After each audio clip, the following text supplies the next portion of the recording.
Good evening, good evening, good evening. I am Bishop Richard Prim, and I'm so glad that you have joined us. We're coming across about 14 pages, and I'm just grateful and thankful that you have decided to become a part of our experience on tonight. I've been privileged to write a new book. Actually, it's my fourth book that's been published. It says All This and Heaven Too. And recently I was interviewed, and I just want to share some of that interview with you. I'm telling you, we serve an awesome God, and I want you to get this book. I want you to read my story. I want you to read the pain and the challenges that I went through. And yet God was there all of the time. I want you to hear an audio version of my introduction to chapter 7, which is written by my bride, Carolyn. And then we'll be right back. This chapter, titled God Knows and He Cares, has been beautifully composed by none other than Carolyn, my beloved wife. Little did I know that within the pages of her memoirs, she would unveil poignant moments of our lives that had remained hidden from me. As I embarked on this captivating literary journey with my wife as the narrator, I was unprepared for the wave of emotions that surged through me. Each word was like a brush stroke, delicately painting vivid pictures of struggles, triumphs, and raw vulnerability. Through her candid storytelling, Carolyn dives deep into the crucible that has shaped both our beings and our lives together as a couple. As I read through the lines etched with tenderness and honesty, it became clear that these poignant experiences had played a central role in shaping the course of our intertwined destinies. I was amazed to uncover obscure details, long forgotten by time, that had enriched our lives with unexpected hues. It was an awe-inspiring reminder of the intricate tapestry that we have woven together, one that was woven with equal parts joy and sorrow, love and loss. With each turn of the page, I felt my heart becoming more connected to the unspoken thoughts and forgotten memories that Carolyn bravely chose to share. Through her words, Carolyn guides the reader through the intricate corridors of her memories, inviting them to experience snippets of our lives that would otherwise remain hidden in the depths of her heart. The tender moments of vulnerability, the trials that tested our resilience, and the milestones that spurred our growth, they were all there, carefully laid out like precious treasures waiting to be unearthed. As I explored this chapter of her memoirs, I couldn't help but feel a sense of gratitude for her willingness to bare her soul, allowing us to witness the remarkable impact that these shared experiences had on us both. In retrospect, this chapter encompasses not only Carolyn's journey but also serves as a poignant reminder of the power of empathy and understanding within a partnership. It reinforces the belief that we seldom truly know the depth and breadth of our loved ones' experiences until they are willingly shared.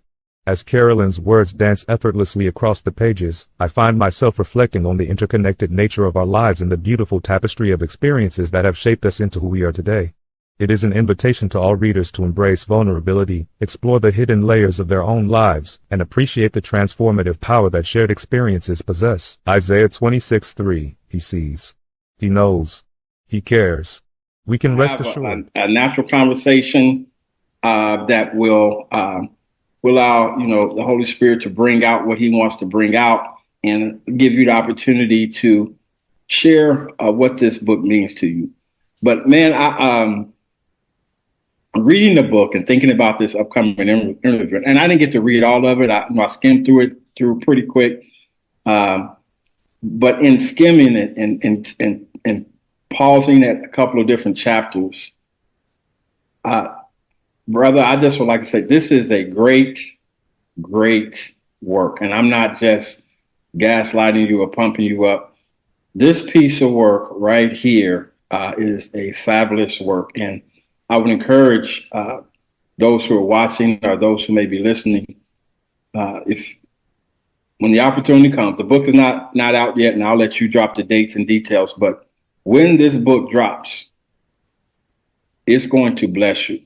If you lived on this earth for any length of time and you've experienced what Dr. Prim has experienced and living in what you thought may have been your calling, your purpose, and it may have well been for that particular season, but unbeknownst to you, God was going to throw you a no-look pass while you're in mid-stride. Well, Phil, this is what I appreciate. It's been an 8-year journey to actually do this book. It was written or marinating in my heart, my wife's heart, for 8 years. And I began to walk around the house and say these words, all of this and heaven too. And what I've come to realize, and you said it well, is that in life, we have to discover our purpose. We have to discover our passion. And then we have to realize that there is an assignment where we carry out our purpose and where we fulfill our passion. And the thing that was hard for me to comprehend and understand as I look back now is that my assignment for the time that I was serving had come to an end, had come to a conclusion.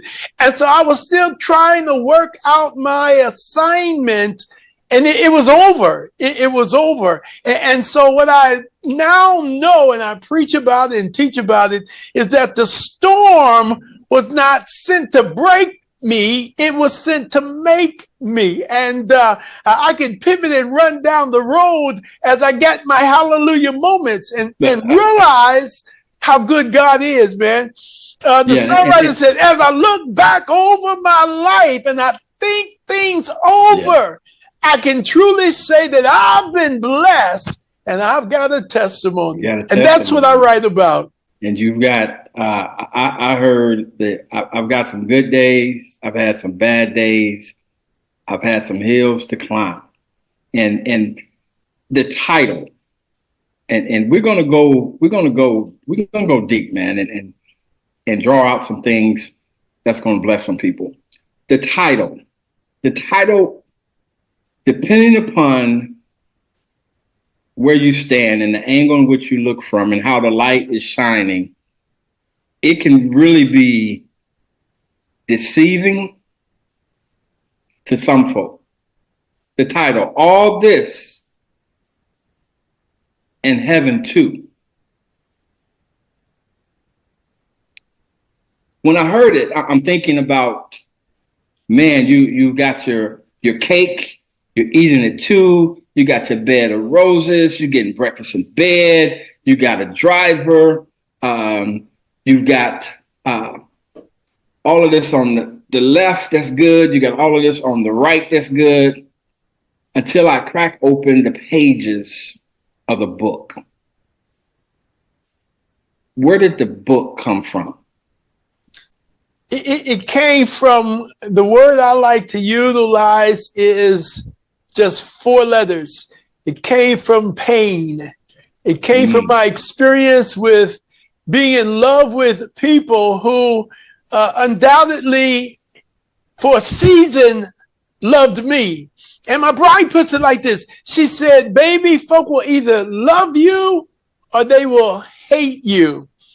Yeah. And in the interim of what I experienced, I learned that was true. In both cases, people will love you or they will love to hate you.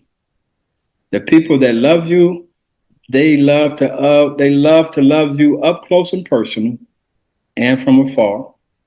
The people that love to hate you, love for you to see them hate you up close and personal and from afar. But here it's a little bit more deeper than that, because you were a pastor, and I remember the move from Indianapolis to Kansas. You were a pastor that took a congregation from where it was and almost had catapulted it to catch up with the current times and build it on beyond. You were a pastor that for over 25, 30 years that grew up with families. You birthed them, you buried them, you married them. And these people that, the people that you would never think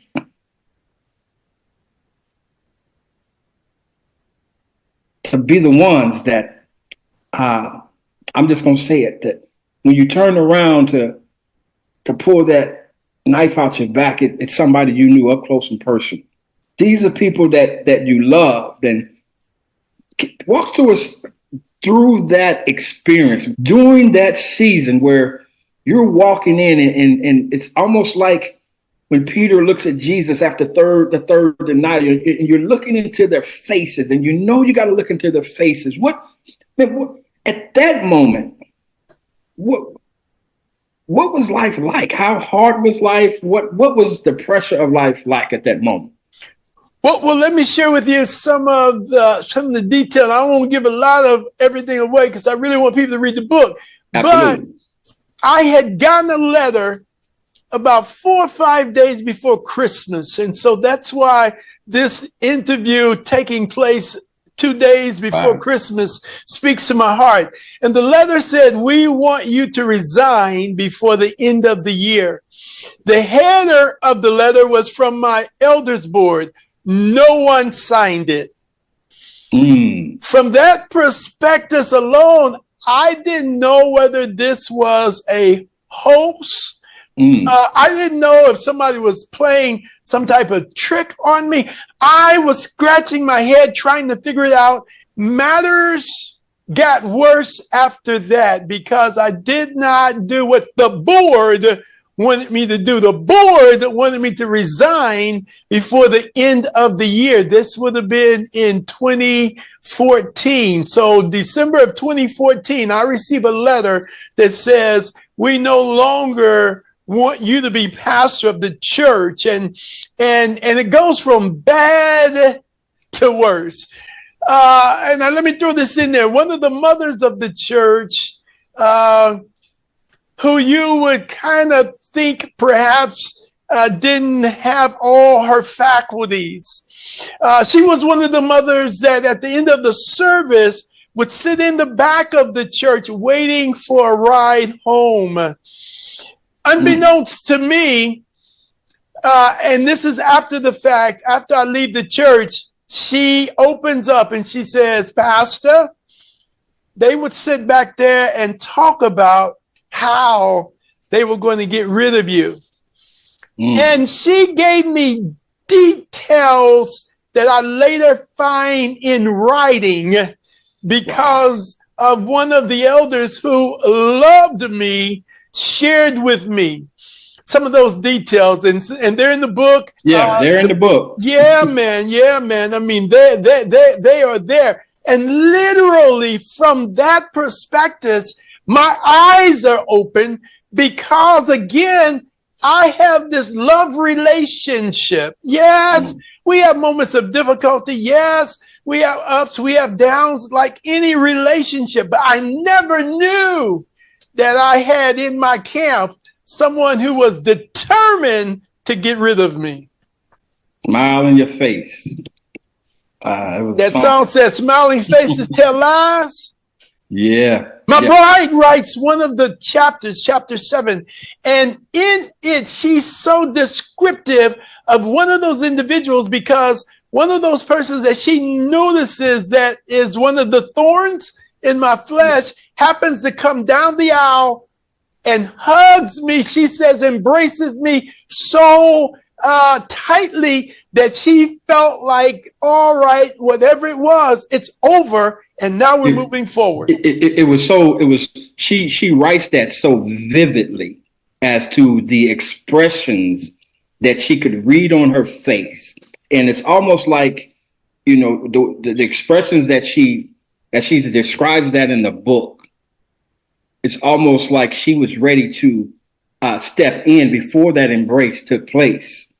But then when she said she saw the embrace, she relaxed and maybe thought she might have read it wrong or something. But in that chapter, I think it's what God knows and He cares. Yes, sir. In that chapter that she writes, man, there's some really vivid moments and some hard experiences that she had to go through as your wife, your queen, watching all of this takes place. And she even opens up a little bit about how close she thought the relationships she had with some of the members of the church. And she talks about one in particular whom she just thought that she could confide in this person, and it broke her heart. And so as I'm reading the book, I can only imagine, man, that the hell of experiences that you guys had to walk through that. Because what I didn't know is when all this started, but what I do know in reading the book, your last sermon and how that came about. And I don't know who can put this into a movie script, but it's got all of the anticipations and it keeps you on the edge of your seat as to how you guys came through that. But what I want to ask you is, at what point did you really have to reflect? And in chapter 2, you talk about 3 reasons people are in our lives. Where did that chapter rise up in you?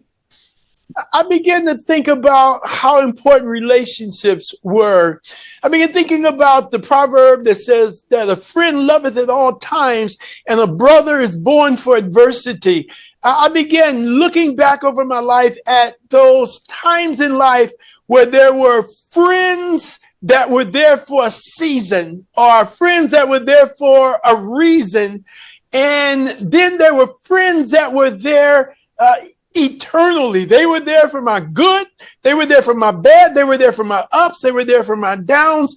And the thing that I have this problem with, if that's psychologists would say, is I love people.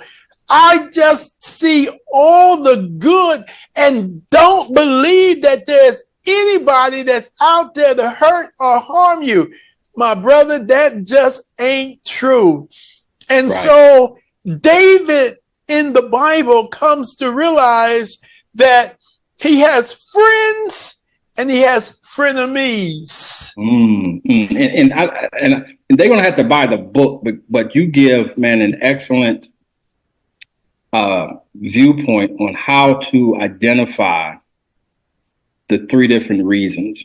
And once you identify the 3 different reasons, how you are to relate to the people. And if you get them mixed up or if you get them twisted, man, it could be really, really devastating.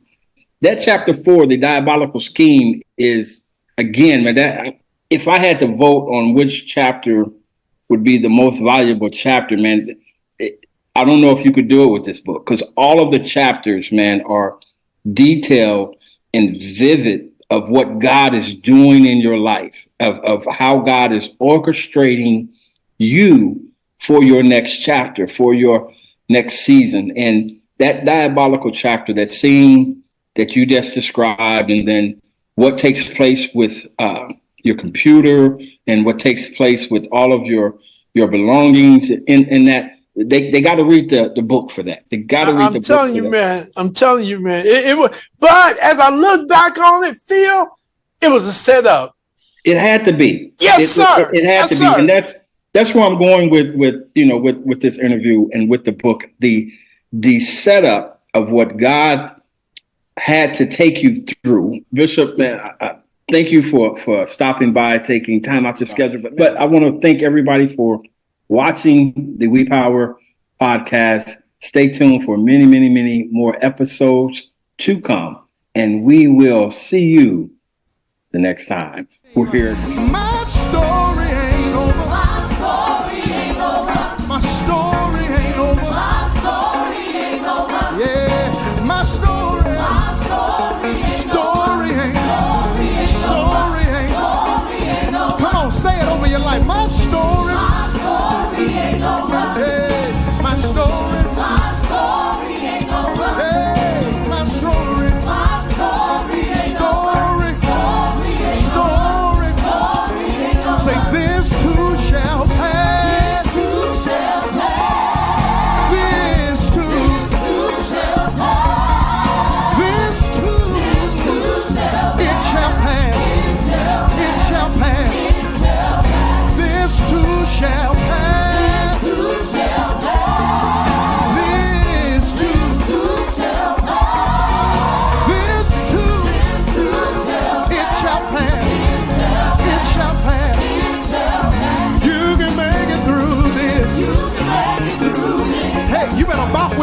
can make it.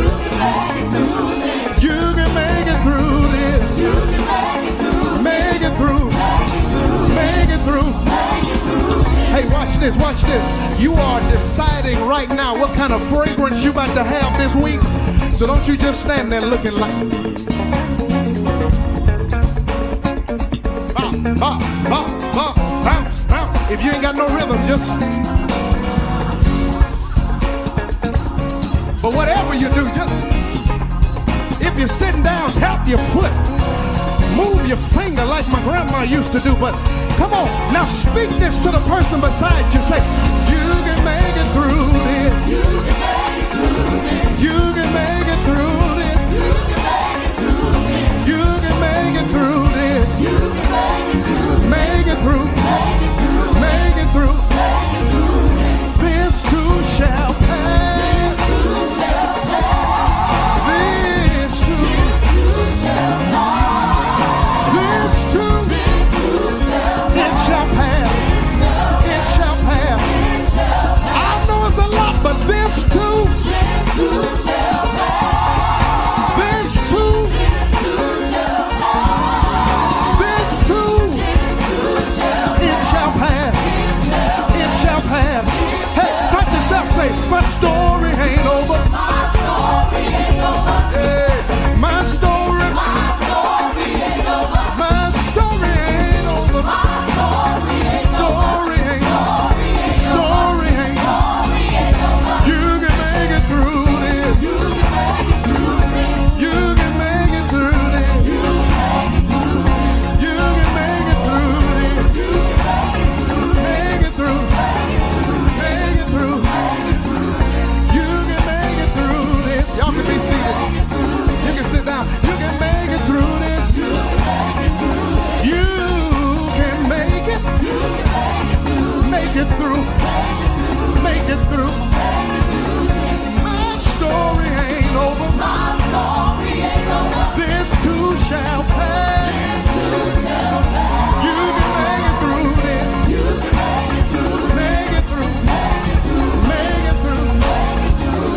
My story ain't over.